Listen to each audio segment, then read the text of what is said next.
سیرت ابن حشام میں سیدنا علی رضی اللہ تعالیٰ عنہ سے مروی ہے کہ اللہ رب العزت نے جب اپنے رسول صلی اللہ علیہ وآلہ وسلم کو قبائل عرب کے پاس جا کر اسلام کی دعوت دینے کا حکم دیا تو حضور نبی کریم صلی اللہ علیہ وآلہ وسلم اس حکم خداوندی کی تعمیل کے لیے نکلے۔ میں یعنی علی بن ابی طالب اور ابو بکر رضی اللہ تعالی عنہما حضور نبی کریم صلی اللہ علیہ وآلہ وسلم کے ہمراہ تھے۔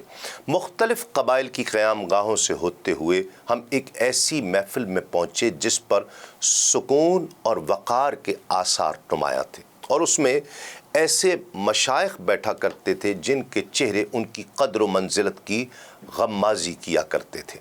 ابو بکر صدیق رضی اللہ تعالیٰ آگے بڑھے اور انہیں سلام کیا۔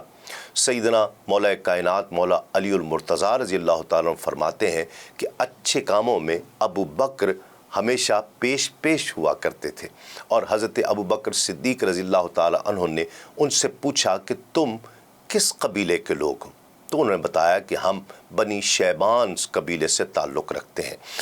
حضرت ابو بکر صدیق رسول اللہ صلی اللہ علیہ وآلہ وسلم کی طرف متوجہ ہوئے اور عرض کی کہ یا رسول اللہ، میرے ماں باپ آپ پر قربان ہوں، یہ لوگ اپنی قوم کے معزز ترین لوگ ہیں، اپنی قوم کی روشن جبینیں ہیں۔ حضور نبی کریم صلی اللہ علیہ وآلہ وسلم آپ انہیں دعوت دیجئے۔ وہاں اس قبیلے کے سرداران مفروق بن عمرو، ہانی بن قبسیہ، مسنا بن حارثہ، نعمان بن شریک موجود تھے۔ حضرت ابوبکر صدیق رضی اللہ تعالیٰ کے قریب تر مفروق کی نشست گاہ تھی، اور یہ فصاحت اور بلاغت میں ان میں سب سے زیادہ نمایاں تھا۔ اس کی دو زلفیں اس کے سینے پر لٹک رہی تھیں۔ حضرت ابوبکر صدیق رضی اللہ تعالیٰ سے مخاطب کرتے ہوئے فرمایا کہ کیا تمہارے قبیلے کی تعداد کتنی ہے؟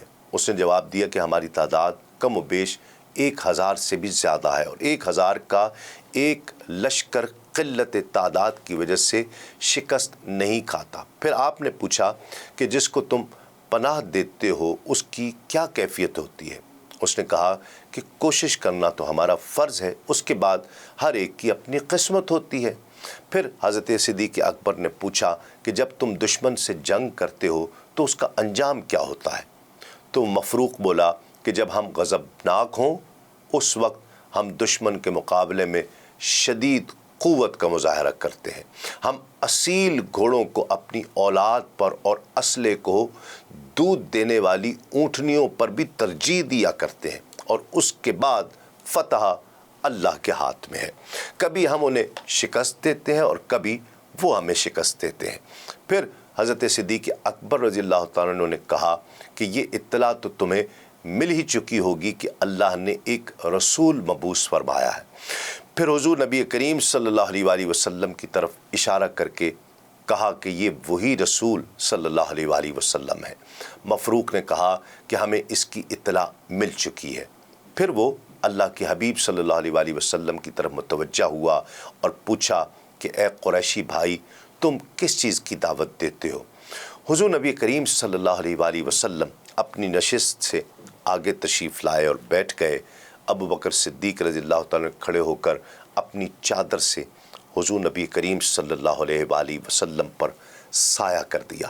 پھر ہادی برحق نے فرمایا کہ میں تمہیں اس بات کی دعوت دیتا ہوں کہ تم گواہی دو کہ اللہ وحدہ لا شریک کے علاوہ کوئی عبادت کے لائق نہیں، اور میں اللہ کا رسول ہوں، اور مجھے پناہ دو اور میری مدد کرو تاکہ جو دین اللہ نے مجھے دیا ہے میں اس کی تبلیغ کا حق ادا کر سکوں، کیونکہ قریش نے حکم الہی کے خلاف بغاوت کر دی ہے، اس کے رسول کو جھٹلایا ہے اور حق کو چھوڑ کر باطل کو پسند کیا ہے۔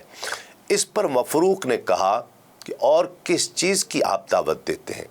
اللہ کے پیارے رسول صلی اللہ علیہ وآلہ وسلم نے سورۃ الانعام کی یہ آیات تلاوت فرمائی کہ تم کہو آؤ میں تمہیں پڑھ کر سناؤں جو تم پر تمہارے رب نے حرام کیا، وہ یہ کہ اس کے ساتھ کسی کو شریک نہ ٹھہراؤ، اور ماں باپ کے ساتھ بھلائی کرو، اور مفلسی کے باعث اپنی اولاد کو قتل نہ کرو، ہم تمہیں اور انہیں سب کو رزق دیں گے، اور ظاہری اور باطنی بے حیائیوں کے پاس نہ جاؤ، اور جس جان کے قتل کو اللہ نے حرام کر دیا ہے اسے ناحق نہ مارو۔ تمہیں یہ حکم فرمایا ہے تاکہ تم سمجھ جاؤ، اور یتیموں کے مال کے پاس نہ جاؤ مگر بہت اچھے طریقے سے، حتیٰ کہ وہ اپنی بلوغت کی عمر کو پہنچ جائے، اور ناپ اور تول انصاف کے ساتھ پورا کرو۔ ہم کسی جان پر اس کی طاقت کے برابر ہی بوجھ ڈالتے ہیں، اور جب بات کرو تو عدل کرو، اگرچہ تمہارے رشتہ دار کا معاملہ ہی ہو، اور اللہ ہی کا عہد پورا کرو۔ اللہ نے تمہیں یہ تاکید فرمائی ہے تاکہ نصیحت حاصل کرو، اور یہ کہ یہ میرا سیدھا راستہ ہے تو اس پر چلو، اور دوسری راہوں پر نہ چلو، ورنہ وہ راہیں تمہیں اس کے راستے سے جدا کر دیں گی۔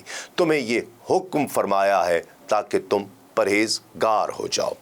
ناظرین کرام، یہ قرآنی آیات سن کر مفروق، جسے اپنی فصاحت اور بلاغت پر بڑا ناز تھا، حیران رہ گیا اور عرض کرنے لگا کہ اے قریشی بھائی، اور کس چیز کی طرف آپ دعوت دیتے ہیں؟ بخدا یہ کلام جو آپ نے سنایا ہے یہ کسی انسان کا کلام نہیں لگتا۔ اگر یہ کسی انسان کا کلام ہوتا تو ہم بھی اس کو جانتے۔ پھر حضور نبی کریم صلی اللہ علیہ وآلہ وسلم نے سورۃ النحل کی یہ آیت تلاوت فرمائی کہ بے شک اللہ عدل اور احسان اور رشتہ داروں کو دینے کا حکم فرماتا ہے، اور بے حیائی اور ہر بری بات اور ظلم سے منع فرماتا ہے۔ وہ تمہیں نصیحت فرماتا ہے تاکہ تم نصیحت حاصل کرو۔ مفروق نے یہ سن کر کہا کہ اے قریشی بھائی، بخدا تم نے مکارم اخلاق اور اچھے اعمال کی طرف دعوت دی ہے۔ وہ لوگ جھوٹے ہیں جو تمہاری تکذیب کرتے ہیں اور آپ کا مقابلہ کرتے ہیں۔ مفروق کی یہ خواہش تھی کہ اس گفتگو میں ایک دوسرا سردار ہانی بھی شریک ہو جائے۔ اس نے ہانی کی طرف اشارہ کرتے ہوئے کہا کہ یہ ہانی بن قبسیہ ہے جو ہمارے شیخ ہیں اور ہمارے دین کے رہنما بھی ہیں۔ تو ہانی بولا کہ میں نے آپ کا مقالہ سنا ہے، میں بھی آپ کی بات کی تصدیق کرتا ہوں، لیکن میرا خیال ہے کہ یہ مناسب نہیں کہ اگر ہم آپ کے ساتھ پہلی نشست میں ہی اپنا آبائی دین چھوڑ دیں اور آپ کے دین کی پیروی کرنے لگے، جس کی نہ ابتدا ہمیں معلوم ہے اور نہ انتہا۔ نہ ہم نے اس معاملے میں غور کیا ہے اور نہ ان نتائج کا جائزہ لیا ہے جو اس دعوت پر مرتب ہوں گے جو آپ ہمیں دے رہے ہیں، تو یہ رائے کی لغزش ہوگی اور سمجھ کی جلد بازی ہو جائے گی۔ جو کام جلدی میں کیا جاتا ہے اس میں لغزش کا اندیشہ زیادہ ہوتا ہے۔ ہم اپنے پیچھے اپنی قوم چھوڑ کر آئے ہیں، ہم اس بات کو ناپسند کرتے ہیں کہ ان سے مشورہ کیے بغیر آپ سے کوئی یہاں پر معاہدہ کر لے۔ آپ بھی اس وقت تشریف لے جائیں، ہم بھی واپس جائیں گے، آپ بھی اس معاملے میں غور فرمائیے، ہم بھی غور کرتے ہیں۔ ہانی کی یہ خواہش تھی کہ مثنہ بن حارثہ بھی اس گفتگو میں حصہ لے، تو اس نے کہا کہ یہ مثنہ ہے جو ہمارے شیخ ہیں اور سپہ سالار بھی ہیں۔ تو اس نے کہا کہ میں نے آپ کا کلام میں نے بھی سنا ہے اور میں آپ کے قول کو بہت پسند کرتا ہوں، اور مجھے آپ کی گفتگو نے متاثر کیا ہے، اور میرا جواب بھی وہی ہے جو ہانی نے جواب دیا ہے۔ آپ کے ساتھ اس پہلی نشست میں ہی اگر ہم اپنے دین کو چھوڑ دیں اور آپ کی پیروی کرنے لگیں تو یہ ہمیں مناسب نہیں لگتا۔ ہم دو پانیوں کے درمیان رہتے ہیں، اور ان میں سے ایک یمامہ ہے اور دوسری طرف سماوا ہے۔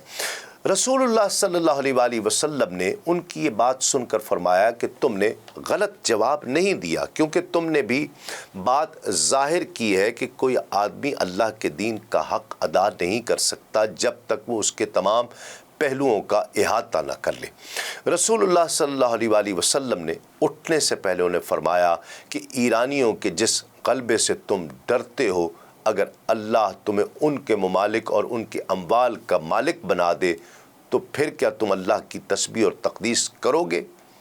نعمان بن شریک کہنے لگا کہ اے قریشی بھائی، ہم آپ سے وعدہ کرتے ہیں کہ ایسا ہوا تو ہم ضرور اللہ پر ایمان لائیں گے۔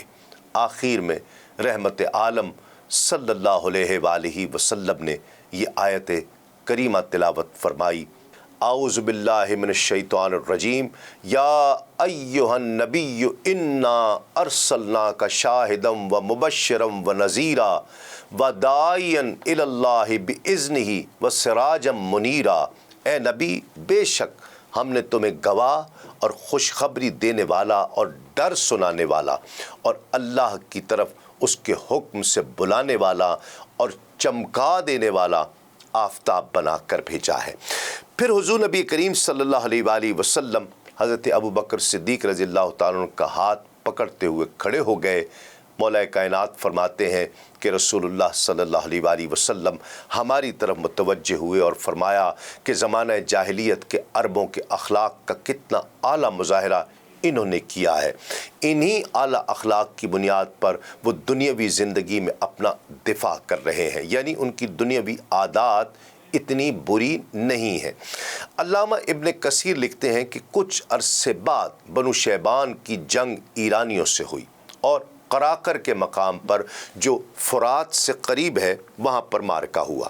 جنگ کے دوران انہوں نے حضور نبی کریم صلی اللہ علیہ وآلہ وسلم کے اسم مبارک کو اپنا جنگی شعار بنایا ہوا تھا اور اس کی برکت سے انہیں فتح حاصل ہوئی اور پھر وہ اسلام میں داخل ہو گئے۔